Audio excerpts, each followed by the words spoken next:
Hi there, we are Lynn and Matthew from Square Culture, and today we wanted to talk about our specializations, because what's great about Square Culture is that we're a team with a wide range of skills and specializations, and we come together and we work on projects in a way that kind of utilizes them all.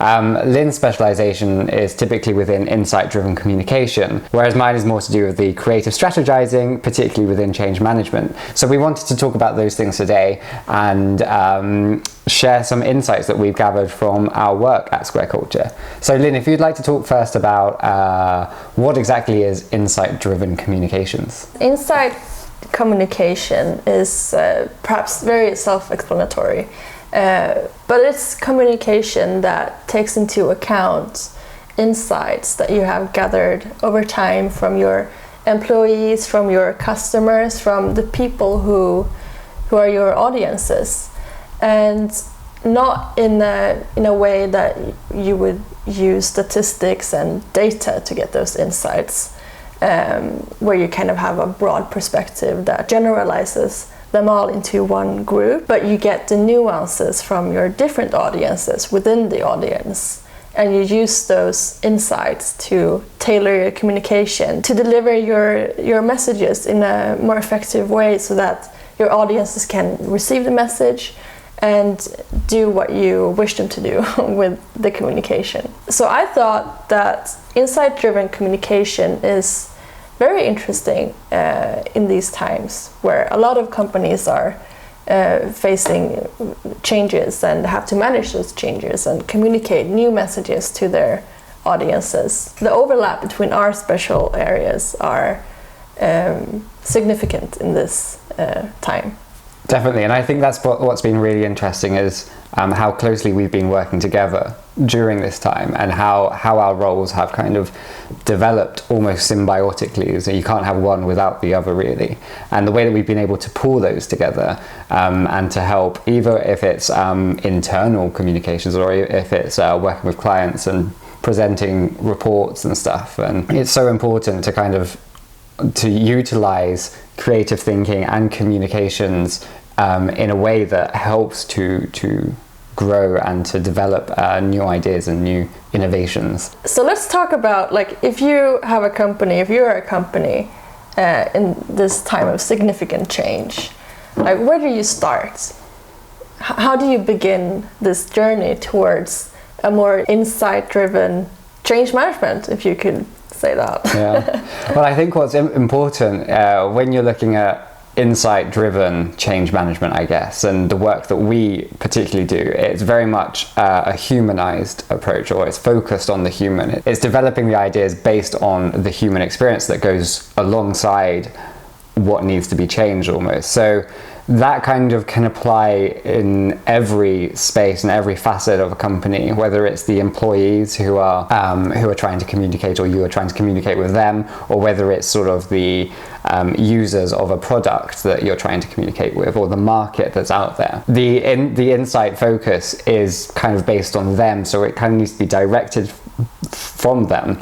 Yeah, I really agree with what you're saying, and especially about because when you start this journey, I think just taking that approach of humanizing your audiences, and instead of saying employees first, or customers first, or clients first, or whatever your motto has been in your communications, say people first, and look at your audiences as people, rather than as putting them into those boxes of being a brand, almost like you're being the employee brand or you're being the customer brand.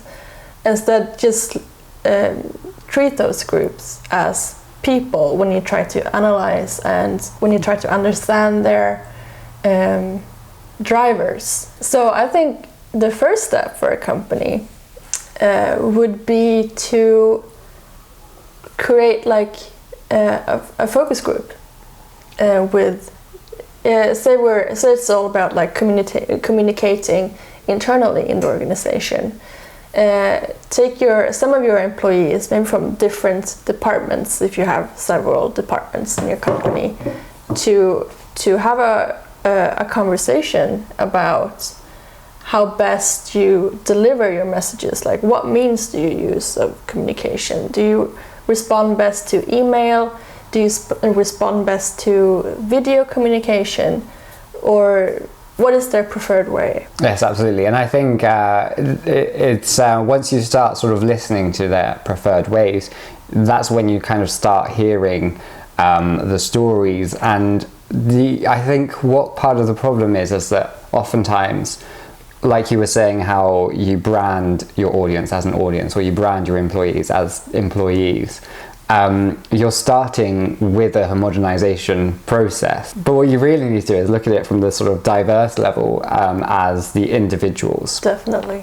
And then once you started engaging with those preferences at base level, at the sort of the diverse, the wide range, then you can start to sort of see the patterns, and then you can start to make the profiles and begin to understand the groups that you originally thought as homogeneous.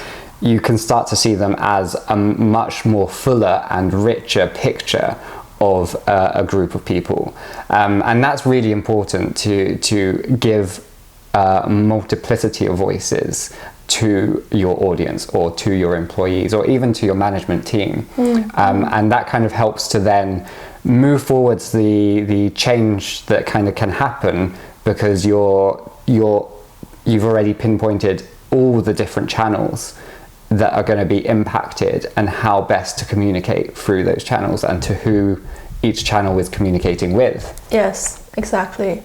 And I guess one big mistake that I think is very common is when you have a big change, or it could even be a smaller change, but it's an impactful change, and then you tell your communicators to deliver this message, whether it's internal or external, and you draft an email, maybe you create a new page on your website or on your website intranet, and then you publish that, and that's, you know, the task is off your plate, kind of, you move on to the next thing. But was the message received by anyone? Did anyone see this updated policy through this email or a new page on the website? And this is where creativity really comes to play. Yeah. Because I think oftentimes we rely on the tried and tested methods. We think that emails work just because we've become so used to emailing, because it's such a common way of communicating within the workplace, or even in our personal lives. In a very direct way as well. Yeah, exactly. You think you reach everyone that you send a message to. Yeah, so then you need to just think the creative approach. Okay, well, how can we look at this from a different perspective? How do we assess, where do emails come through these days?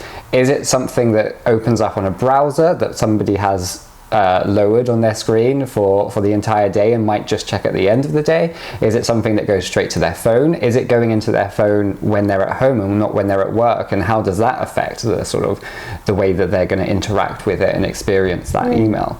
Creative thinking kind of just thinks, okay, well then let's play around with this idea. Let's take this notion of what is an email, and let's kind of, deconstruct it. Let's find out ways of best kind of accessing perhaps a written form of communication across your different sort of groups that you've already pinpointed, because you might have like the freelancers that are part of your company who are going to be experiencing something in a completely different way than the people who are contracted and working in an office. And at the moment where we're all working from home, it just doesn't quite work in the same way. So people have created their home offices differently. Yeah. Therefore, people are going to need the different ways of communicating with them. And the creative approach is allowing them to participate in the structuring of that method. It's working with them, not just assuming that they're going to work with you because you're dictating